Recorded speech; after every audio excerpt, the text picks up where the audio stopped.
Muslim hate preachers banned as the UK cracks down on extremists. The UK is cracking down hard on Muslim hate preachers and extremists in the wake of disruptive protests amid the Israel-Hamas conflict. The government plans to bar entry to the country for individuals from Pakistan, Afghanistan, and Indonesia deemed to hold dangerous Islamist views that undermine British values. As Prime Minister Rishi Sunak declared in a stern speech, quote, "We will also act to prevent people from entering this country whose aim is to undermine its values." Downing Street is concerned about the quote unquote shocking increase in extremist activity, with ministers given broader powers to block entry to those who quote spew hate on protests or seek to intimidate people. The crackdown follows large pro Palestinian marches in London, where an unholy alliance between far leftist groups and Islamists was seen. An official review warns the threat of, quote, anti-democratic far-left groups alongside that posed by Islamists must be tackled. So I hope that they're actually like including some Iranian activity in the midst of this, because the Iranian regime is doing a boatload of work to undermine the UK. And this is just like known. And so it was really weird to me to not see that included in the reporting. I'm like, the British government literally told British journalists that they should leave the country because they cannot guarantee their safety um, from them being assassinated in the freaking streets of London by Iranian operatives. If that's not that, like, for shame, you're telling your journalists within your borders of your pretty small country, to be honest, um, they gotta leave. They gotta go to America because we don't know if you're not gonna be murdered here by foreign operatives who want to target you as part of transnational repression. So just please go to the US because they can actually like protect you over there. That's what they said to the journalists of Iran International, which is like the largest Iranian news agency outside of Iran that isn't regime propaganda. Anyways, I just think that's worth highlighting. Okay, so that put aside, um, this is a big step for the UK, and what I thought was very interesting is that they're actually explicitly naming that there is an alliance of the far left and Islamists. And I thought that was very interesting because like a lot of government forces like don't actually call that out, don't actually name it for what it is. And so apparently there's going to be some sort of report or review that is going to be conducted to examine specifically that. Um, so that's going to be really interesting when or if more details are revealed. Yes. I think UK should be careful not to all of a sudden arrest its own officers for committing hate crimes while banning extremists. They might end up arresting themselves. We're like, oh, we're banning these extremists. Oh, like you're being hateful to these people. And then they arrest themselves. It's confusing right now in the UK. You might actually enforce laws that the enforcement of it will be against their own laws. So I don't know. I don't know what's happening in the UK these days. You know what? You're not wrong. Oh my god. But look at these Oh my god. comments. So Emma has a good point. Emma is saying, what about the hate preachers already here? That's a good point. So In some the of them are UK. gonna get deported. Some of them are having Good. their Wow. yeah. Yeah. Also, this person, Nisar is saying Douglas Murray will not be allowed entry? Question mark. Or is this only applicable to Muslims? First of all, Douglas Murray is a citizen of the UK, is he not? Is Yeah, he yeah, not? yeah, yeah, yeah, So, yeah, yeah. so a He's Muslim. he's a tried and true dyed in the wool Brit. Yeah, so Muslims who are citizens of the UK, they're not getting deported either. But also, Douglas, why would you be anti-Douglas Murray now, given that this news confirms that he was right? At least somewhat right about all of this stuff. So I don't know why you right now you should be like dancing around saying I told you so. Also, I have a view that I wonder if it's too extreme. I want to check it with you guys in the live chat. you tell me what you think, right? I think part of the okay, this might be I might be considered a bigot or hateful or I don't know what after I say this, right? Ooh, I'm But bracing oh, myself. no, no, it's not that bad. I think it's fine. But I think part of the filtering of any liberal country when they are allowing either immigrants or refugees, I mean, I know it's not like a complete filter.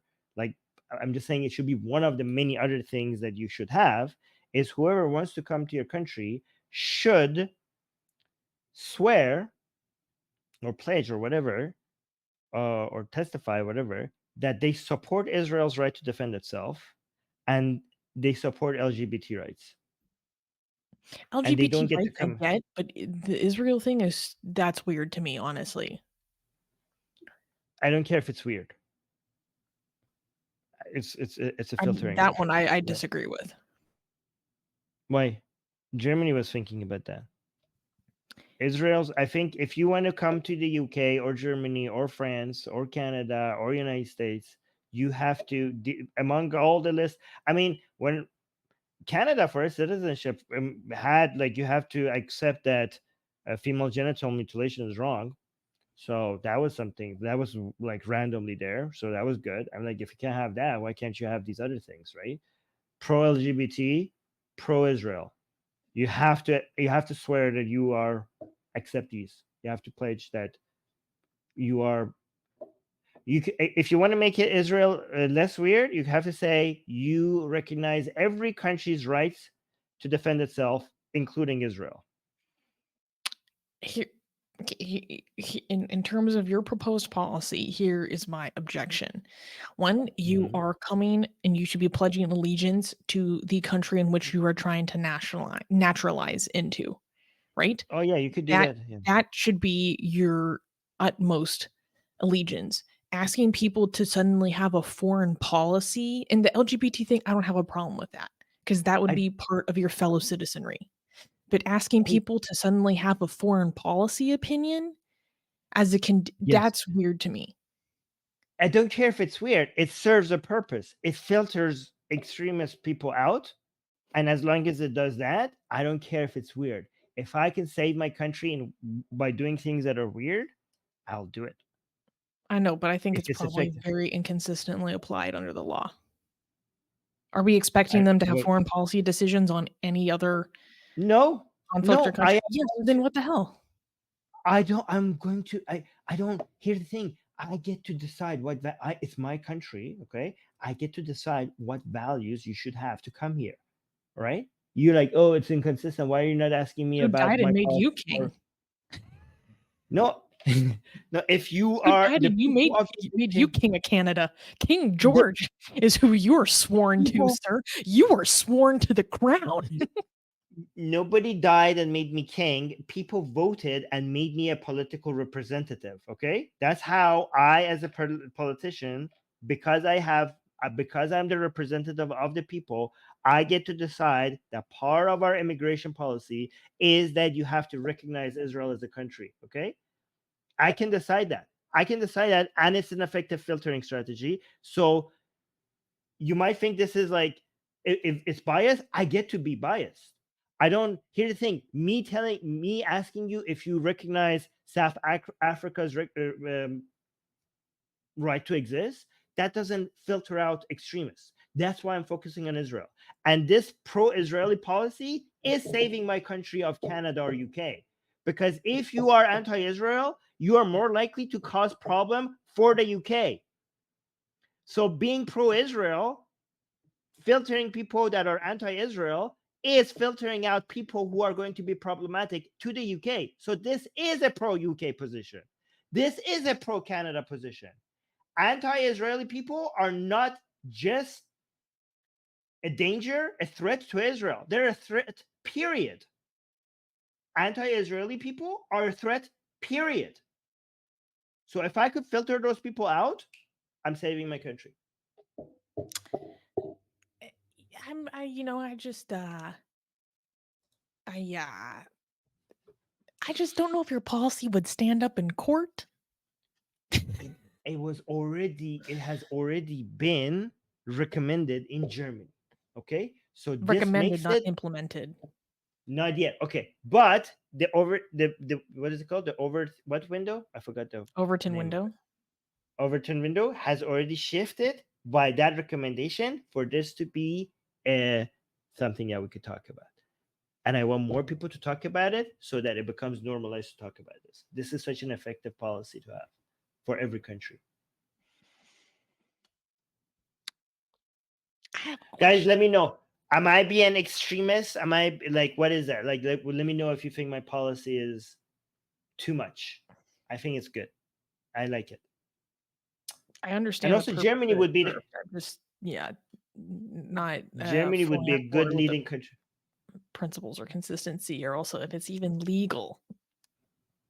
Yeah, but of course it's not legal. That's the point, to make it legal. I mean, it's right. The point is to make it legal.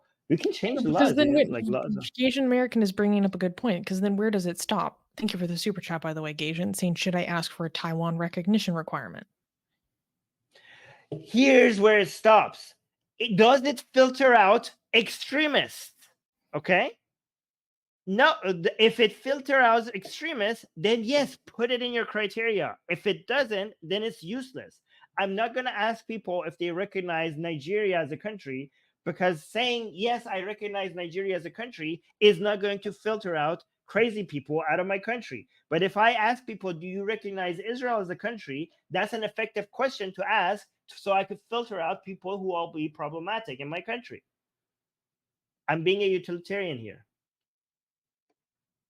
Yeah, I mean, that's how policies work. If it's, yeah, like people, that's not law. Yeah, that's the whole point of talking about it. But anyway, thank you, Gajan, for the super chat as well. I have questions. Oh, and actually, uh, human non-dancer is saying happy Ramadan. Best Happy wishes for Ramadan, Christmas very everybody. soon. Happy Ramadan, everyone. Operation Secularize Ramadan, by the way. Secularize Yes. Ramadan is going. We should talk about that. My plans to Yeah. secular, just like we secularize Christmas, we need to secularize Ramadan, Yeah. right? But if we're secularizing Ramadan, I'm not doing the fasting. Yeah. In fact, Let me make that we could clear. secularize Ramadan by eating and drinking haram things, specifically more haram things on Ramadan. That's one Ramadan. way. Haramadan. Haramadan. Mm. That's good. I like it. I like that. I like that. Yes. Do you know who makes the most amazing, gorgeous, and other adjectives that I can't use here on YouTube, blasphemous art ever? We do! And for some reason, we are giving it away for free. Download them now using the link in the description before we change our mind.